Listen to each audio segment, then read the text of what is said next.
In part 4, we will look at some of the practical considerations that we have to bear in mind when we look to invest in or buy crypto. And we look at some of the challenges that we face when we try to decide whether Bitcoin is halal or not. And then we will look at some concerns that scholars raise with regards to Bitcoin being Sharia compliant as a currency or just a commodity. And what else makes it more complicated? I mean, Bitcoin is one crypto, right? But there's dozens. I mean, I've heard that there's hundreds of crypto, right? And each one has its own protocol, its own value, its own exchanges, all these variables and its own price as well. And then how you trade it. Is it CFD? Is it an option? Is there leverage? Is there margin? So these can all be legitimate if it's got these things, but then not all of them are halal, right? All of these different aspects here. Even if you take the view that Bitcoin is halal, right? So you have to consider all of these things whenever you consider what possibilities you have to invest in crypto. So for example, many of the schemes that I've seen are that, you invest Bitcoin, whatever, whether it's one is quite a lot, it's $10,000. So maybe you invest 0.001 of a Bitcoin, and every day you'll get X Bitcoins to your credit, right? Or a fraction of a Bitcoin to your credit every day or every week. Now, to me, this is problematic because I really don't know how this can be done using financial instruments, using regular investment. I really don't understand how it can be done. So it's problematic from a Sharia point of view. I'm not saying it's haram, of course. I mean, I'm not a mufti and I wouldn't say these things, but I would say that, just from a financial and a market point of view, if somebody is promising you a daily or a weekly return, this is problematic from a Sharia point of view. So really, so can we invest or trade in Bitcoin? I mean, this is the real question. So I would say, first of all, you have to have an opinion, your own opinion. Is it halal or not? And what I mean by that is that, you're not going to sit there and analyze the fiqh and do your own ijtihad, right? You have to decide which scholars to ask or which scholars' opinions you're going to go with, right? So you have to find a scholar that you respect or a body of scholars that you respect, and then the question is, are you going to take their view? So first of all, you should respect them before you know their view, right? And then they might say it's halal, they might say it's haram, and then you should accept their view, right? But our nature is not to do that, especially when there's money involved, right? This is our nature. When there's money involved, or something that can make things easy or difficult for us, right? Then the point is that if you ask a scholar and they say yes or no, sometimes we don't take this answer because we don't like it, right? So then we'll just find another scholar to ask, and another scholar, and another scholar, until somebody says it's halal.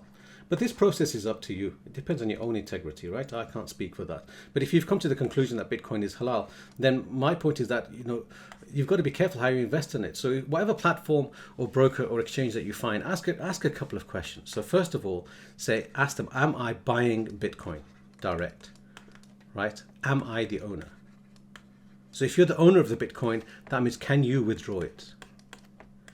If you can withdraw it, that's a good sign that you can use it. Or even better still, can you buy something with it? Can you buy or make a purchase with it, with this Bitcoin? If you can, then it's your Bitcoin.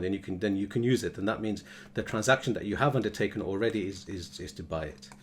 You've bought the Bitcoin. If you have all these, if you can't withdraw the Bitcoin, if you can't use it to purchase an asset or something, on online, then that's an indication that you haven't purchased the Bitcoin, right? That's an indication that you haven't satisfied this.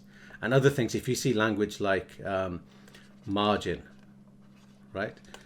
This is a sign that it's haram, right? And then if you see leverage, this is another sign it's potentially haram. And if you see anything like a CFT, the contract for difference, which is another matter in itself, but if you see anything with a reference to CFT, this is clearly haram. So there are many issues for you to think about, apart from thinking, is Bitcoin halal or not? And this is part of the issues and the difficulties that we face, because it's a complex market. And when it's complex, like I said, when there's profit to be made, right, and it's complex, right, and it's open to retail. So when you have these three things, then these things will come together, and you will get a lot of scams.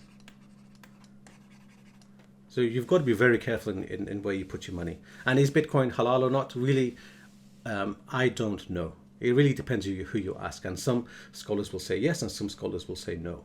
Or I have sympathy for both positions. Whether scholars say it's halal or haram. And if it's halal, because it satisfies many of the things of a currency, many of the requirements of a currency, in my view. And when they say it's haram, this is mainly to do with the uncertainty, the speculative nature, the fact that you can lose value, the fact that it can be used for illegal means, but so can normal currency. But this uncertainty is, I wouldn't say it's due to the nature of Bitcoin. It's due to the nature of the market, right? It's an immature market. I mean, even though it's been around for more than a decade, right? But it's still immature. And how do you know it's immature? It's because you look at the volatility in the market. How can you go from a fraction of a dollar to $20,000 and where we are now, $10,000? This is an immature market to react so volatile. But that's not to say it's wrong, right? Or not to say there's something fundamentally wrong with it. It maybe over time it will settle to a value. So the arguments that say maybe it's haram, I have sympathy with that. And arguments that say potentially it's halal, I have sympathy with that as well. The only thing to be careful of, in my view, this is my personal view, is that sometimes you get a view from some scholars to say it's haram, and they sometimes have links to government, right, or links to an authority, and that authority may have its own reasons to ban Bitcoin, or not to encourage it or use it by citizens in its country. So and I see this as a political issue, right? This is not an economic issue. This is a political issue. So sometimes when a government has a political issue, and if you have scholars or body of scholars that have clear links, I'm not talking about hidden links, I'm talking about clear links with the government. For example, if they're appointed by the government, then you may well find that the scholar's view is in accordance with the government, right? So then you can get politics coming into the view. But I hope this has been useful. I mean, there's no clear answers in this. I would say that if you do decide that Bitcoin is halal for you, there's nothing wrong with that as long as you can find an opinion that says it's halal. And there are quite a few opinions that say it's halal. So as a currency or as a commodity, right? So even if it's not halal as a currency, it can be halal as a commodity. And once it's halal as a commodity, then you can invest in it like any commodity. Right, so even if you decide that, I would say the biggest challenge you're going to have is how to filter out all the scams that are going to come your way. Right, there's going to be millions of scams. Not millions, I mean, okay, that's exaggerating, but there'll be dozens. And so maybe out of all of these, there may be one or two that are actually quite good. And safe in the sense of they're not going to scam your money, but you still have the exposure to volatility. So I hope this has been useful for you. It's the first video that I've done. It's a bit easier for me doing this than writing a detailed paper. So thank you for watching to the end.